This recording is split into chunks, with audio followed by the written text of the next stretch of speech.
কাল তাজমহল দেখার পর বেরিয়ে পড়লাম আগ্রা ফোর্ট দেখতে। একটা জিনিস জেনে রাখো, যখন তুমি একটা জায়গায় ঘুরছো যাচ্ছ, একটা জায়গায় হিস্ট্রি আছে। হিস্ট্রি মানে ইতিহাস।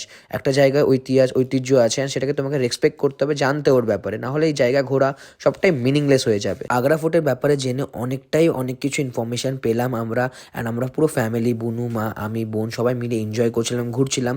অ্যান্ড ঘোরাটা তো ইম্পর্টেন্ট, বাট ওর ব্যাপারে, ওই জায়গাটার ব্যাপারে যখন জানলাম না, আরও প্রেমে পড়ে গেলাম জায়গাটা নিয়ে। And it's a lovely place, must visit that place. Google করলে মানছি সবটা পেয়ে যাবে, বাট সবটা পাওয়াটা ইম্পর্টেন্ট নয়, জায়গাটা এসে এক্সপিরিয়েন্স করাটা ইম্পর্টেন্ট। আমরা সেটা করলাম, এনজয় করলাম, ঘুরলাম, বুঝলাম। তারপর বেরিয়ে পড়লাম নেক্সট লোকেশন যাওয়ার জন্য। মায়ের টেস্টটা পেয়ে গেছিলো, তাই জন্য খেলাম ডাবের জল, যেটা কি খুব টেস্টি ছিল, মানে মিষ্টি ছিল।